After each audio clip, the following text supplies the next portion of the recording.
नमस्कार, मैं अनुष्का पांडे और आप देख रहे हैं लोकल 7 न्यूज। स्वागत है आपका हरियाणा बुलेटिन में। चलिए रुक करते हैं खबरों की ओर। खबर पंचकुला नगर से है, जहां पंचकुला नगर निगम चुनाव को लेकर सियासत तेज हो गई है। पूर्व मुख्यमंत्री और नेता प्रतिपक्ष भूपेंद्र सिंह हुड्डा ने मेयर और पार्षद प्रत्याशियों के लिए जनता से वोट का अपील की है। उन्होंने कांग्रेस के मेयर प्रत्याशी सुधा भारद्वाज और सभी पार्षद उम्मीदवार ने मुलाकात कर जीत का भरोसा दिलाया है। हुड्डा ने आरोप लगाया है कि पिछले 11 वर्ष से पंचकुला में विकास नहीं हुआ और इसके साथ भ्रष्टाचार बढ़ाई जा रही। देखिए खास रिपोर्ट।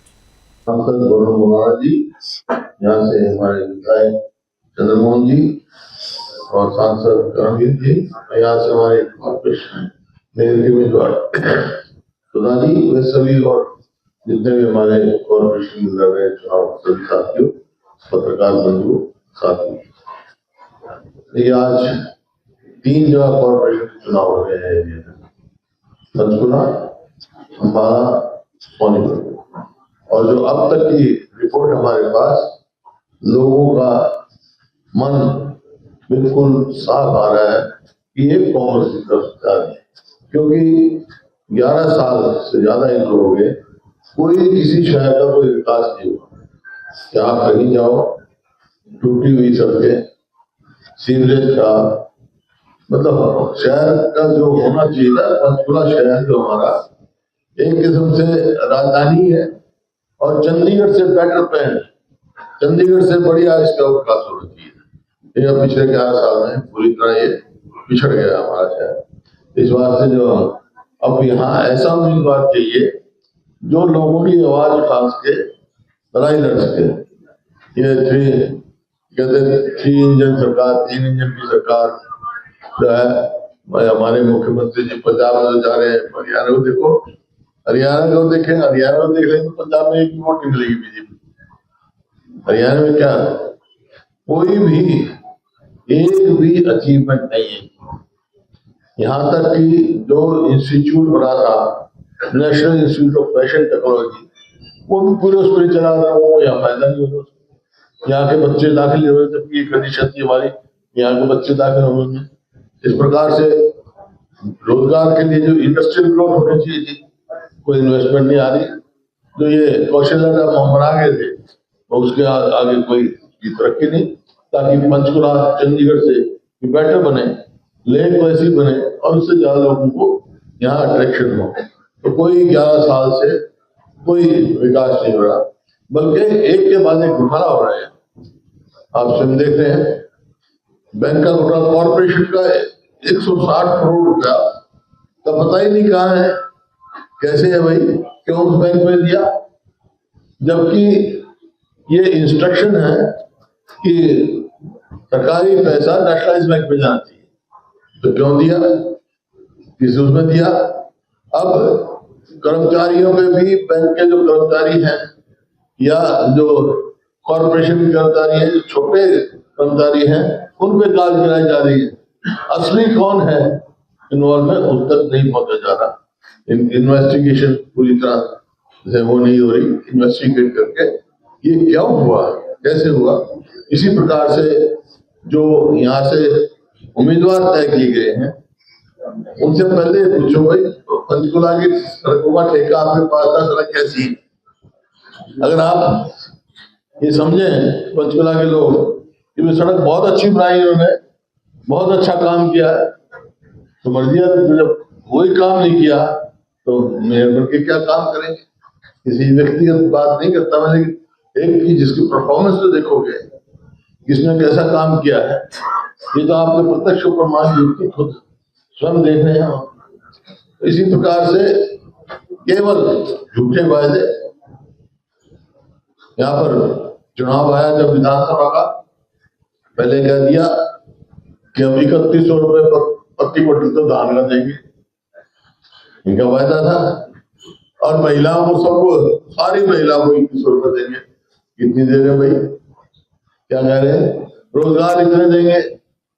और आपका जो है, जो इसमें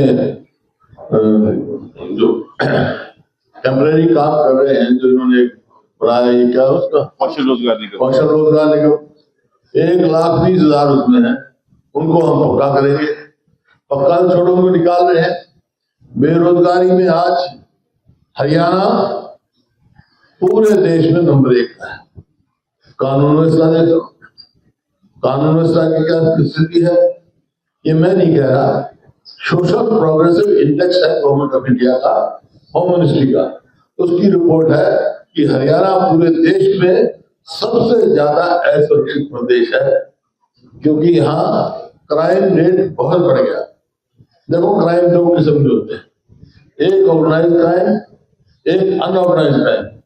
अनऑर्गेनाइज क्राइम होता है वो लोग। पश्चिम बंगाल और असम में बीजेपी की जीत के बाद हरियाणा में जश्न का माहौल है, जिसके साथ कुरुक्षेत्र में भाजपा कार्यकर्ताओं ने ढोल नगाड़ों और भांगड़ा के साथ जीत का जश्न मनाया। बताया जा रहा है कि कार्यकर्ताओं ने एक दूसरे को लड्डू और जलेबी खिलाकर खुशी जाहिर की। इस दौरान पार्टी नेताओं ने इसे कार्यकर्ताओं की मेहनत और संगठन की ताकत की जीत बताई है।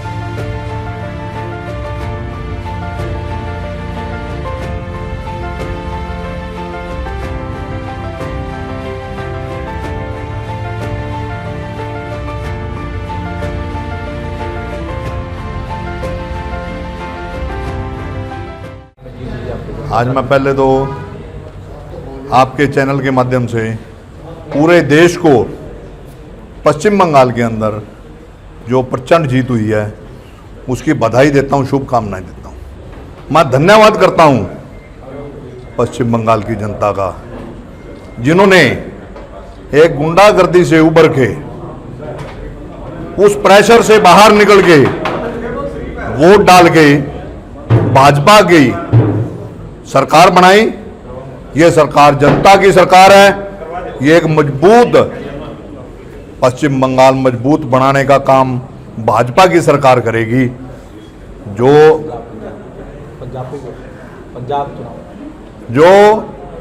आज मैंडेट मिला है ये एक मजबूत मैंडेट है, और मैं आपको अगली बधाई भी देता हूं।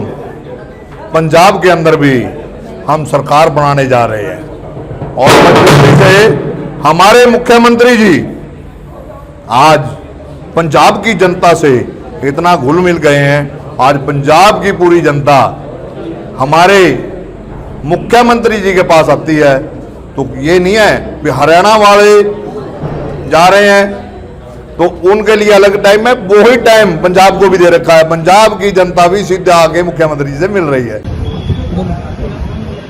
देश के प्रधानमंत्री नरेंद्र मोदी जी के मार्गदर्शन में, आदरणीय हमारे होम मिनिस्टर आदरणीय श्री अमित शाह के मार्गदर्शन में, हमारे राष्ट्रीय अध्यक्ष आदरणीय नवीन जी के मार्गदर्शन में और पूरे देश के अंदर किस प्रकार से आज स्टेटों के इलेक्शन हुए, उसके अंदर आज हमने वेस्ट बंगाल के अंदर बड़ी भारी जीत करी है। इसके तरह असम के अंदर भी बहुत बड़ी हमें भारतीय जनता पार्टी को जीत मिली है, और पांडिचेरी के अंदर भी बहुत बड़ी हमें एक जीत मिली है। आज उस खुशी में कार्यकर्ता करते हुए मैं आज देशवासियों को और जनता को बहुत बहुत मुबारकबाद दूंगा, जिनके मार्गदर्शन में आज हमें भारतीय जनता पार्टी में विश्वास रखकर और भारतीय जनता का नाम रोशन किया है और देश के प्रधानमंत्री के हाथ मजबूत किए हैं।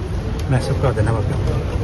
आज बंगाल में जो है हम भारतीय जनता पार्टी प्रचंड जीत की ओर बढ़ रही है, और जिस प्रकार से वहाँ के भारतीय जनता पार्टी के कार्यकर्ताओं ने इस बार जैसे मेहनत की है, और जिस प्रकार से जनता ने जो है वो भाजपा के पक्ष में जो है वोट किया है, प्रचंड वोट किया है, मैं बहुत बहुत बधाई दूंगा पूरे बंगाल की जनता को। और बाकी भी जैसे असम में, पांडिचेरी में, और उनमें भी भारतीय जनता पार्टी की सरकार बनने जा रही है, और तमिलनाडु में भी जो भारतीय जनता पार्टी ने एक बड़ा अच्छा मार्जिन जो है वहाँ भी प्राप्त किया है और एक अच्छा वोट वहाँ लिया है, तो सबको बधाई दूंगा।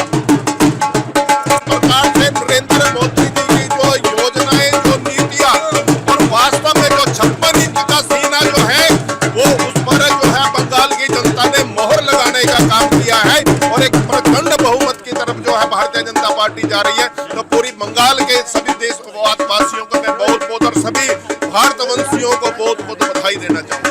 हाल में भारतीय जनता पार्टी की एक विजय हुई है। मैं प्रधानमंत्री जी को, माननीय नरेंद्र मोदी जी को, माननीय नितिन नवीन जी को, माननीय अमित शाह जी को और हमारे हरियाणा के लोकप्रिय मुख्यमंत्री श्री नायब सिंह सैनी जी को और उन तमाम भारतीय जनता पार्टी के कार्यकर्ताओं को, हरियाणा के कार्यकर्ताओं को जिन्होंने बंगाल में जाकर पार्टी के लिए प्रचार किया। बंगाल की जनता का धन्यवाद करता हूँ। एक बड़ी बहुमत भारतीय जनता पार्टी को देने का काम किया है। और जो हरियाणा खाई तुषार जी, मोदी जी ने और मिर्ची लगी ममता जी को मिर्ची लगेगी, अब और लोगों को भी मिर्ची लगने जा रही है। जो हरियाणा से शुरू हुआ था भारतीय जनता पार्टी का विजय रथ, वो बंगाल से होते हुए अब पंजाब में पहुंचेगा और पंजाब की जनता भी आने वाले समय में भारतीय जनता पार्टी को जिताकर, और जिन लोगों को मिर्चियां लगनी है और ज़्यादा मिर्चियां लगेंगी उनसे। मोदी का असर पंजाब में भी दिखाई देगा। मोदी जी का असर पंजाब में भी दिखेगा और आने वाले और जो चुनाव हैं, हिमाचल हो, उत्तराखंड हो, सभी जगह मोदी जी का जलवा देखने को मिलेगा।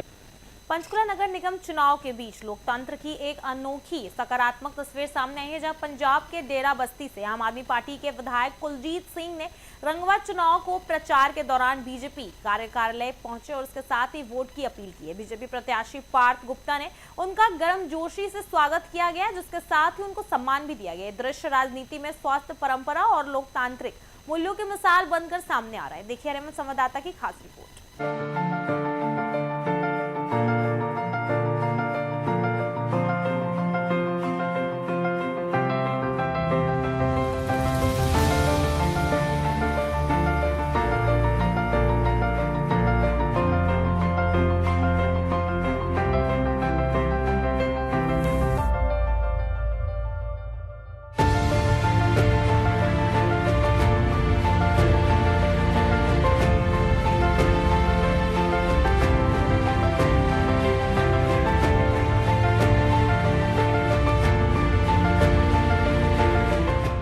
जी आज तो भारतीय जनता को प्रचार कर रही है अरविंद केजरीवाल साहब का जो काम करने का तरीका है, जिन्होंने दिल्ली के अंदर सरकार बनाई, उसके बाद भगवंत मान के रूप में पंजाब के अंदर जो सरकार बनी थी वो बहुत बढ़िया अपना काम कर रहे हैं।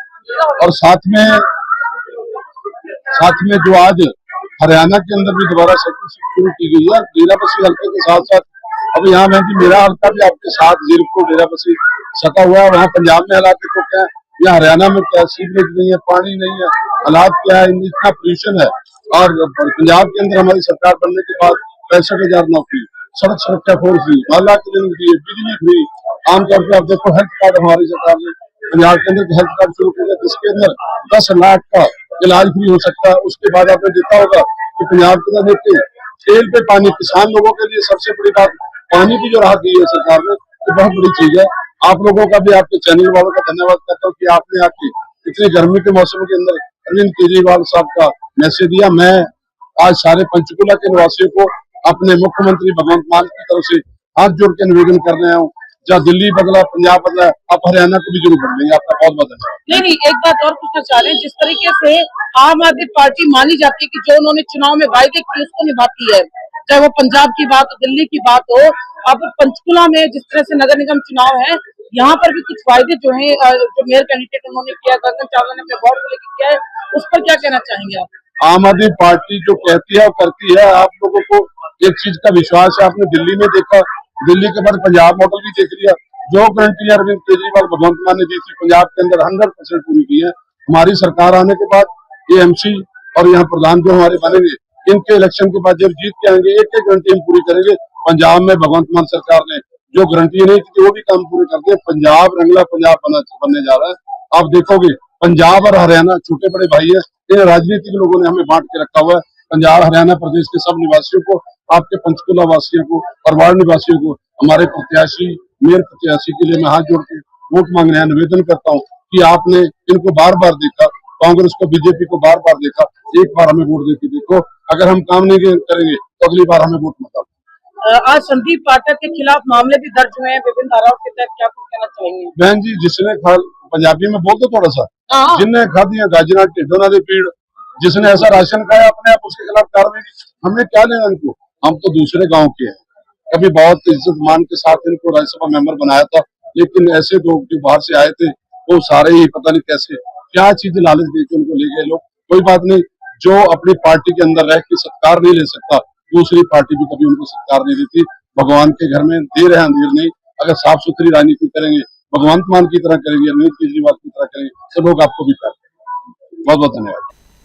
चंडीगढ़ से एक बेहद दुखद खबर सामने आई है, जहां हरियाणा सिविल सचिवालय की 8वीं मंजिल में कूदकर एक कर्मचारी ने आत्महत्या कर ली है। बताया जा रहा है कि मृतक की पहचान बलवंत के रूप में हुई है, जो विजिटर पास बनवाकर सचिवालय में दाखिल हुआ था। इसके साथ घटना के बाद मौके पर अफरा तफरी का माहौल बन गया है। फिलहाल पुलिस मामले की जांच में जुटी हुई है।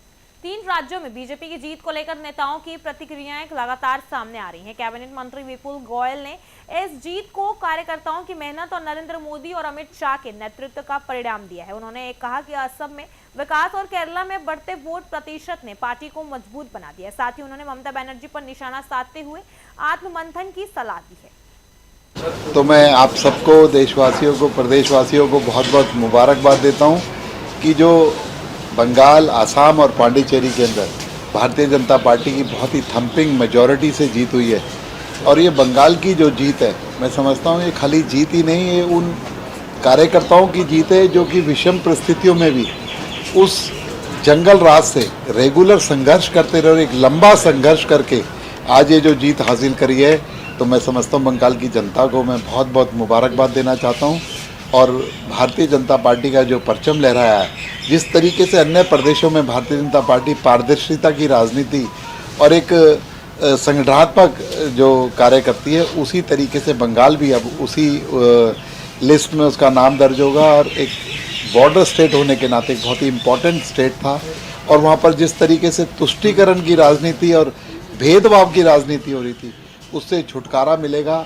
और मैं कहता हूँ ये जीत जो है माननीय नरेंद्र मोदी जी की नीति की और माननीय अमित शाह जी की रणनीति की और कार्यकर्ताओं के अथक प्रयास का ये मेहनत है कि जो आज बंगाल के अंदर इतना ज़बरदस्त रिजल्ट लोगों ने एक तरफा होकर, क्योंकि वो जंगल राज से त्रस्त थे, बोल नहीं पा रहे थे, लेकिन उन्होंने चुप चुप और पहले दिख रहा था जैसे जैसे चुनाव के अंदर गए, हम लोग भी गए और भी लोग पार्टी के कार्यकर्ता गए, तो जो फीडबैक था कि जिस तरीके से एक साइलेंट माहौल था, चुप दबी जबान के अंदर वहाँ के लोग बोलते थे, लेकिन इतनी संख्या में वोट डालकर कि उन्होंने एकदम इतना बड़ा मैंडेट देने का काम किया। मैं भारतीय जनता पार्टी के पक्ष में तो मैं बिहार की जनता को बहुत बहुत मुबारकबाद के साथ साथ धन्यवाद करता हूँ। और आसाम के अंदर भी जो उन्होंने भारतीय जनता पार्टी का कार्यकाल था, भारतीय जनता पार्टी की पारदर्शी सरकार थी, उसको दोबारा रिपीट करने का काम किया। और जिस तरीके से वहाँ पर व्यापार, वहाँ पर मेडिकल फैसिलिटीज़, एजुकेशन के अंदर बहुत बड़ा इन्वेस्टमेंट आया और आसाम ने जो कि हमेशा हर साल किसी न किसी दंगों से, किसी सांप्रदायिक दंगों से त्रस्त रहता था, पिछले 5 साल का 10 साल का कार्यकाल उन्होंने देखा कि किस तरीके से असम को शांत करने का काम, असम को एक डेवलपमेंट की राह पर लाने का काम भारतीय जनता पार्टी की सरकारों ने किया। और उसी तरीके से पांडिचेरी जो कि पर्यटन की दृष्टि से भी डेवलप हुआ और वहाँ पर जो छोटा स्टेट है, लेकिन एक जिस तरीके का माहौल और पारदर्शिता वहाँ पर रही, लोगों ने उसे अपनाने का काम किया और भारतीय जनता पार्टी के पक्ष में वोट देने का काम किया। केरल, जहाँ पर हमारी काफ़ी सालों से कोई एग्जिस्टेंस नहीं थी, वहाँ पर चाहे नगर निगम बनाकर और अब भारतीय जनता पार्टी को काफ़ी मात्रा में वोट देकर, वोट परसेंटेज बढ़ाकर और कुछ सीटों के साथ केरल के अंदर भी भारतीय जनता पार्टी एंट्री कर रही है। तो मैं कहना चाहूँगा, चाहे तमिलनाडु की बात हो, हर जगह पर हमारी वोट परसेंटेज बढ़ाने का काम किया। तो लोगों ने मोदी जी की नीतियों का, स्वच्छ प्रशासन और पारदर्शी प्रशासन को देखते हुए इसको मैंडेट को अंजाम दिया है। तो मैं सभी 5 प्रदेश की जनता का बहुत बहुत धन्यवाद करता हूँ। सर, इस बार आपको क्या लगता है कि बंगाल में जहाँ विरोध बहुत था और इस तरह का आरोप टीएमसी लगाती थी कि भाजपा तो धर्म जाति की बात करती है, हिंदू मुस्लिम की बात करती है, इस तरह के आरोप लगे रहे थे, क्या कारण रहे कि इतनी बड़ी जीत हासिल की? सब लोग जानते हैं कि कौन लोग आरोप लगाने का काम के साथ साथ इसी बात को आगे बढ़ाने का काम करते थे कि संप्रदाय की राजनीति करना, भेदभाव की राजनीति करना, जातिगत राजनीति करना और पारदर्शिता ना रहना, उसके खिलाफ लोगों ने मैंडेट दिया है, क्योंकि उनकी जुबानी कुछ थी और काम करने का तरीका कुछ और था। तो उसको नकारने का काम आज वेस्ट बंगाल की जनता ने किया है, और जो हमारे कार्यकर्ताओं का जो संघर्ष था उसको कहते हैं उनकी जो मेहनत थी वो रंग लाने का काम। तमाम तरह के एलिगेशन अब ममता बनर्जी लगातार लगा रही है चुनाव आयोग पर भी कि किस तरीके से जो है वो दुरुपयोग करके सरकारी मशीनरी का किस तरीके ये तो विपक्ष का कांग्रेस हो चाहे ममता बनर्जी हो, जब जीतते हैं तो ये अपनी जीत करते हैं, जब हारते हैं तो ये मशीनरी, वही मशीनरी 2000 के अंदर भी थी, जो 2021 के अंदर भी थी, जब पिछले वाले चुनाव हुए थे तभी भी इसी तरीके का काम जो है चुनाव लड़ने का काम लोगों ने किया, लेकिन हम लोग एक लक्ष्य तक नहीं पहुंच पाए, लेकिन वोटों के अंदर, सीटों के अंदर बहुत बड़ा इजाफा करने का काम किया। और आज जो ममता बनर्जी अपनी हार को अपनी आत्म मंथन करने की बजाय, अपनी सरकार का विश्लेषण करने की बजाय जो आरोप की राजनीति कर रहे हैं, तो ये मैं समझता हूँ ये कोई सकारात्मक बात नहीं है। अपना आत्म मंथन और चिंतन करना चाहिए कि 15 साल के कार्यकाल में क्या क्या गलतियाँ हुई, हम उन्हें सुधारने का काम करें। चुनाव में देखते हैं इसके परिणामों का कोई असर होगा? ऑब्वियसली देखिए फ़र्क तो पड़ता ही है, लोगों की भावनाएं और लोगों का माहौल। और चंडीगढ़ पुलिस ने नशा तस्करी के खिलाफ बड़ी कार्रवाई की है, जिसके साथ सेक्टर 49 थाना पुलिस ने एक युवक को गिरफ्तार कर लिया गया है, जिसके साथ ही 12.5 ग्राम हेरोइन बरामद किए गए हैं। बताया जा रहा है कि आरोपी की पहचान काव्या के रूप में हुई है, निवासी मोहाली के रूप में हुई है, जिसके साथ ही पुलिस ने एनडीएफ के साथ एक्ट के तहत मामला दर्ज करा लिया है। देखिए खास रिपोर्ट।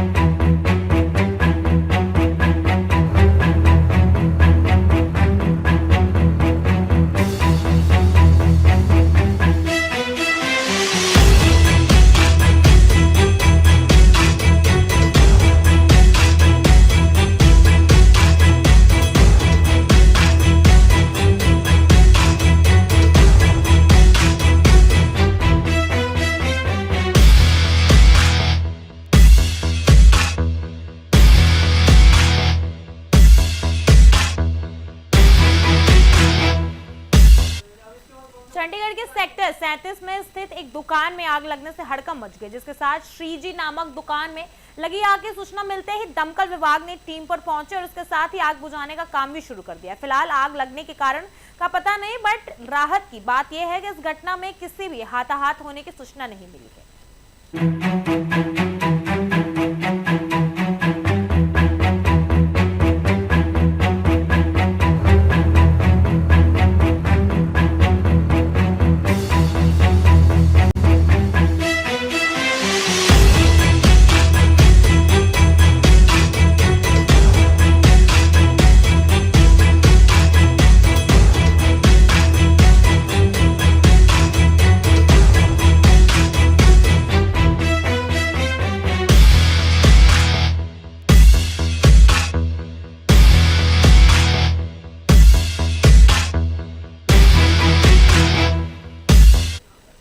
चंडीगढ़ के सेक्टर 9 में हुई चर्चित मर्डर केस में एक बड़ा खुलासा हुआ है, जिसके साथ प्रॉपर्टी डीलर चमनप्रीत सिंह और चिन्नी की रूप में हुई है, जिसके साथ उनकी हत्या कर दी गई है। मास्टरमाइंड अमरीन को गिरफ्तार कर लिया गया है। जांच में सामने आया है कि इस प्रॉपर्टी विवाद के चलते इस हत्या की साजिश रची गई थी, जिसके साथ आरोपी ने गैंगस्टर के जरिए हुए हत्याकांड प्लानिंग की थी। फिलहाल पुलिस मामले की गहराई जाँच में है। को मालूम होगा जब जो सेक्टर 9 में मर्डर हुआ था चमनप्रीत सिंह का 18 मार्च को, तो उसमें लगभग हमने पूरी कड़ी को सुलझा लिया है। और इसकी शुरुआत जो हुई थी, यहाँ न्यू चंडीगढ़ में प्रॉपर्टी का विवाद था। चिन्नी और जो हमने अभी जो मास्टरमाइंड पकड़ी है इसमें अमरीन है, वो लेडी सेक्टर 35 की रहने वाली हैं, उनको हमने अरेस्ट किया है आज। और उसमें उनके साथ चमनप्रीत से अमरीन जी ने जमीन खरीदी थी, और जिससे उनका जो उसको लगता था कि कि मेरे साथ इसमें फ्रॉड हुआ है, कि महंगी ज़मीन बेच दी गई है मेरे को, और साथ के साथ उसको पोजीशन भी नहीं दी गई। तो इससे उसका आपस में मनमुटाव हो गया और तब से उसने ठान लिया कि मुझे इस संबंध से बदला लेना है। इसी के दौरान वो काफ़ी लोगों के टच में आई। फाइनली वो लक्की पटियाल के टच में आई और उससे फिर लगातार बात हुई। फिर लक्की पटियाल ने अपना जो उसका हैंडलर था, शूटर था, पीयूष पहलवान, राजन आप सब जानते हैं, उसको यहाँ भेजा और उसने फिर ये सारी वारदात की। उसने पहले बार जनवरी में ट्राई किया करने का, फिर जनवरी में कामयाब नहीं रहा, फिर उसने मार्च में फाइनली उसको इंजाम दिया। साथ ही साथ हमने और भी साथी इनके पकड़े हैं। एक हर्षप्रीत है जिनके साथ अमरीन लगातार टच में थी, और आज हमने उसको अरेस्ट किया है और 3 दिन का पुलिस रिमांड लिया है। मेरी तरफ से इतना ही था, बाकी आप लोगों को कुछ पूछना। और भी कुछ लोग इन्वॉल्व हैं जो फिलहाल यहाँ नहीं है, क्योंकि लकी पटियाल के ग्रुप के साथ अगर इन्होंने किया था, तो क्या उसमें और भी लोग हैं जो साजिश में हो या आने वाले टाइम में जो कनेक्टेड हैं? हम लगभग हमारे पास पूरी जो स्टोरी है, पूरे जो कनेक्टेड आदमी थे सभी को हमने अरेस्ट कर लिया है। इसके अलावा भी हो सकता है जो काफ़ी लोग मदद करते हैं यहाँ पे, उसकी जो सामान मतलब हर पार्ट को इन्होंने अलग अलग हिस्सों में डिवाइड किया हुआ है कि एक इतना मॉड्यूल है सिर्फ जो वो हथियार सप्लाई करेगा, एक इतना है जो गाड़ी या बाइक जो भी सप्लाई करनी हो वो सप्लाई करता है, ठीक है, और एक जो पैसा सप्लाई करता है। तो आपस में इन तीनों को वो टच में नहीं आने देते हैं, बस वहाँ ड्रॉप कर दीजिए, वहाँ से उठा लीजिए, मतलब इतना ही रहता है। जब उससे आगे जाते हैं हम तो आगे कड़ी बंद हो जाती है। मगर फिर भी हमारी पूरी कोशिश है। इस मर्डर से रिलेटेड हमने लगभग सभी को अरेस्ट कर लिया है, और भी अगर कोई छोटी मोटी कड़ी जो निकल के आएंगे जिन्होंने कहीं ना कहीं लॉजिस्टिक प्रोवाइड करने में मदद की है, उनको हम जरूर अवश्य अरेस्ट करेंगे। बेसिकली मिले के में से आपस में 35 की मिले थे या और जितने सारे लोग इन्वॉल्व थे वो सारे अरेस्ट हो गए या अभी किसी और की तलाश? कुछ जो बीच में लॉजिस्टिक प्रोवाइड किए जिनका नाम आ रहा है वो क्लियर ये भी नहीं बता पा रहे हैं जो हमने अरेस्ट किया। तो हम कोशिश है कि धीरे धीरे हम आइडेंटिटी निकालें। हमारे पास काफ़ी तरीके होते हैं। जी सर, जैसे आपने कहा कि जनवरी में भी ट्राई किया गया था उनकी तरफ से, वो किस इंटेंसिटी का ट्राई था और क्या उस समय पुलिस को इतला नहीं की गई, ये पता नहीं लगा? नहीं, उसको जो जिनकी डेथ हुई है उनको नहीं पता चला, जिनका मर्डर हुआ है उनको नहीं पता चला था। वो बाहर से ही ट्राई की गई थी। समहाउ वो लकी इन द सेंस रहा, वो स्पॉट पे पहुंचे नहीं, वो आए नहीं। ये लोग जाते रहे, वो आया नहीं। समहाउ जो इनको जो इन्फॉर्मेशन प्रोवाइड कर रहा था, जिसको चमनप्रीत की जो इन्फॉर्मेशन प्रोवाइड कर रहा था कहाँ जा रहा है वो समहाउ एग्जैक्ट नहीं बता पाता था। वो 4-5 घंटे की पहले कि वो जिम में आने वाला है या वो वहाँ पे फलाना उस शॉप पे जाने वाला है, इतनी बता पा रहा था वो। मतलब ऐसे फॉलो करके इन्फॉर्मेशन उसके लिए मुश्किल हो रहा था जो भी इन्फॉर्मर था। कितने लोगों को अरेस्ट किया हुआ है अब तक? टोटल अरेस्ट हमने करीबन